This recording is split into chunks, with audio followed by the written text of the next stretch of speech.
pofuna kukusamalirani kuti muyende bwino pa msewu. Crazy Buses yakubweretserani mitengo yatsopano kuyambira lachisanu pa 24 June 2022 kuchoka ku Blantyre kupita ku Lilongwe.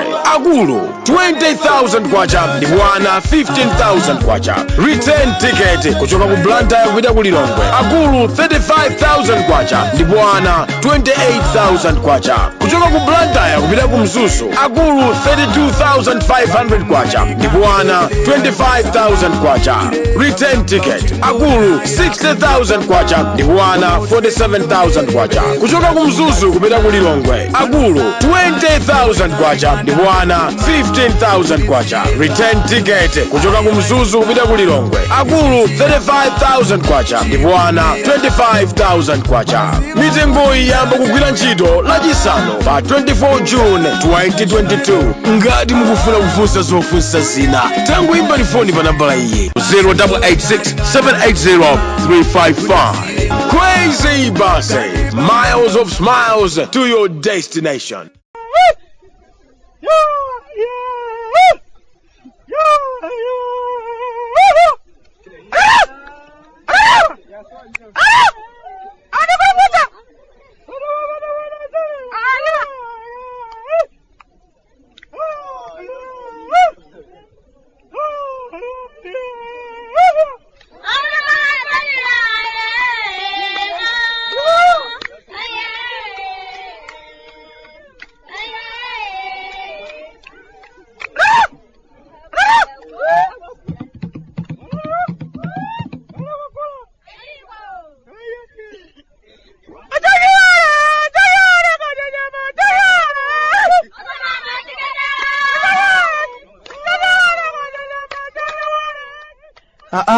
Kala tatu imechoka kumudzi Malawi.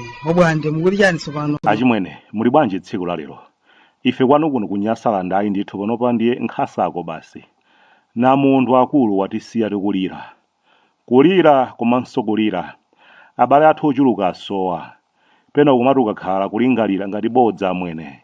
Kuima pena pake ndikumalosa kuti panali mudzitu apa ngati zabodza amwene. Mudzi wathunthu utapita chimwene. Pena tikumati tikakhala tikumalozerana kuti koma abale kuchoka kwake tizichoka chonchi kuchoka ngati mtengano. Amwene namondo uyuyu ayi ndithu ife abale anu kuno kwanu kuchikumbeni sitidzamuyiwala ayi. Mundilolebe ndiyankhulenso bwanji za Crazy Buses akatswiri aja amaulendo pa basi kwathu kuno. Ulendo pakati pa Blantyre, Lilongwe ndi Mzuzu anthu amakwera basi za Crazy basi. Ndimakamba achimwene kuti mmene ngozi ya madzi yachitikira ulendo uno. Ayi ndithu achimwene. Banja lonse kutha nthawi imodzi.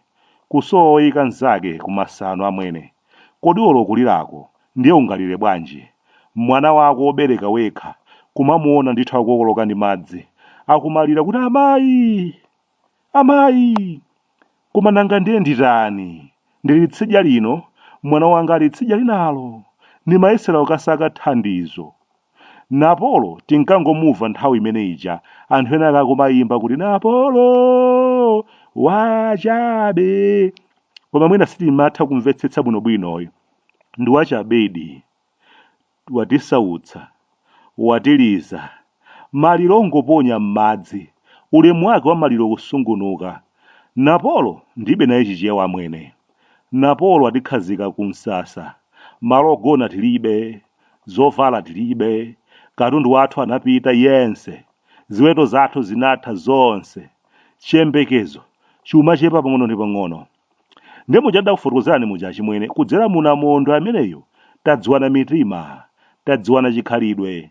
Ena nyengo yomweyi kwa iyo ndi mwayi opangira kampeni, andione. Ndinakuwuzani kale malankhulidwe a anthu ena ake, amene nthawi nayi yonse amafuna kulowetsapo ndale. Munyengo iyo wawitsayi ena akeba makhala ndi mphamvu zomaloza ena dzala. Koma osakukwanitsayi ife ndamene tikadakwanitsa. Bwanji sanaone zimene zikubwera. Bwanji sanakonzekere. Munyengo imeneyi aliyense akuoneka wanzeru kwa basi kupereka maganizo angakhale pa nkhani zimene sakuzidziwa. Kodi asilikali ali kuti sakuoneka bwanji osabweretsa mahelikopitala bwanji mupangiranji zimenezi. Asilikali inu tabwerani.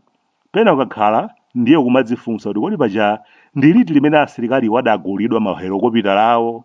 Mwati koma sitikuyitanitsa zinthu zimene tilibe. Amati tupaja kunena kwa ndithe na nthamba anazitengera. Mwati zina zimene tikumalankhula tumakhala koma kuti tinazo umboni okwanira, kapena tikumangolankhula poti pakamwa pathu mpapakulu pakuyenera kutulutsa china chake. Ngozi atigwera madera ambiri kwa basi, ndiye kwina kulikonse tikufuna kukhala asilikali basi tidzawaona. Angakhale sitikudziwa kuti chiwerengero cha asilikali athu kwathu kuno ndi chambiri bwanji. Ifeyo bwantasa ndi tinzeru tathu topewerate sitikukhulupirira kuti asilikaliwo ophunzitsidwa bwino ntchito yawo atakhala nawo mahelokopitala awo ambirimbiri angamangokhala du osachitapo kanthuyi pasi pa mtima akudziwa ndithu kuti apatu ndipofunika helokopitala apa. Obwantasa afe tikadali ndi chikhulupiriro mwa asilikali athu kuti akudziwa chimene akuchita. Munyengo ino yovuta ena tadziwana mitima, ngakhale kunsasa komwe tili kuno tadziwana mitima. Ena zofuna zawo zomakhala zodabwitsa kwa basi kumadzifunsanso kuti koma kodi abale tilidi pa mavuto kapena bwanji. Aya ife sitikufuna chipisi ndi nkhuku yayi, tikufuna ife nsima ifeyo. Abale zoona zovuta zachitika zadzidzidzi, basi tikufuna anthu akayang'ane mapoto akafunefune kumene kuli nkhuni, mvula ili pwatapwata, apeze madzi, ufa, basi ayikandire nsima tidye ngati mmene timadyera kwathu. Zoona koma kudzera m'mavuto tadziwana kwa basi tamvetsetsanso zifukwa zina zimene zinthu zina zake zakhala zomakanika kuyenda pakati pathu. Mbewu zina ngati mbatata, chinangwa, khayandika chewere sitingalimbane nazo chifukwa kwa ife chakudya ndi nsima basi, zinazo sizingalowe m'malo mwa nsima ayi. Ndi chifukwa chake chaka ndi chaka timadandaula za njala. Njala imatikhodzokera chifukwa choti kwa ife chakudya ndi nsima basi osati chipisi ndi nkhuku, ndiye kuti sitingagone tulo sitingabwere.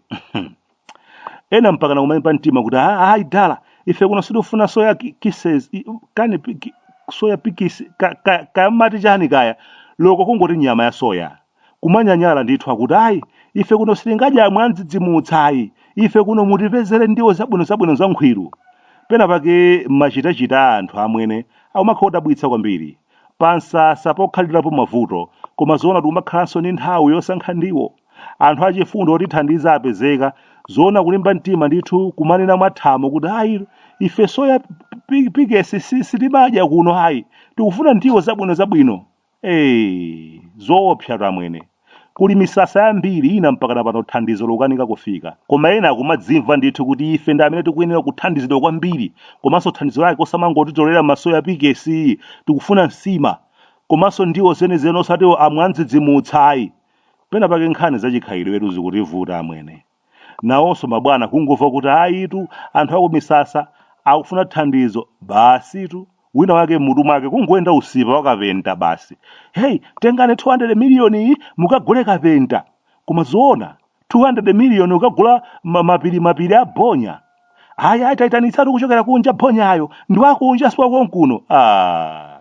Penaso maganizidwe athu akumakhala odabwitsa kwambiri. Penaso tikumatha kuamvetsa akumisasa ofuna nsima osati chipisi aja, komanso adindo amene mutu mwawo mangoenda bonya basi mpaka na 200 miliyoni kwacha ya bonya. Akanganya zimadzoneka pena pake ngati wina wake anali naye kale bonyayo kwina kwake amangosowa nsika. Mmene zateremu basi nsanga osachedwaso bonya ujabweretsani nayeni basi nsika wapezeka uku. Chifukwa mwene kusonkhanitsa bonya wa 200 miliyoni sinkhani ya maseweratu, komanso ukachita kugula kunja kutulutsa forex yathu ijanso konkuno bwanji anyamata m'misikamu sitikanatha kuwasonkhanitsa pamodzi akuluakulu. Kukufunika bonya ochuluka ukubwera 9 kuno, koma mpaka na ukatenga kunja.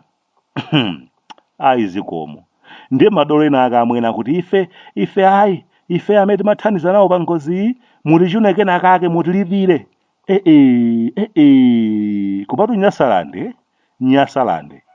Ndayamika manja mwamva ino chikhedwe chathu chije chapita kuti tilipirane chifukwa tathandiza ufulu nawo matupi abale ndi anasa amene ngozi idawachitikira. Koma kadziko kathu kamwene zochitika zake zodabwitsa kwa basa. Ndithu panopa misewu yonse kwathu kuno sili bwino, mabiriji apita ikamakonzedwanso osayiwala uja wakhonjeni kupita kumakapwa panopa ndiye suli bwinoyi ndi msewu utali woyipa kale ndi izi zachitikazi. Ata ine wanu kuno kumudzi ku Malawi abwande amafuta kunyasalande sunga mvetse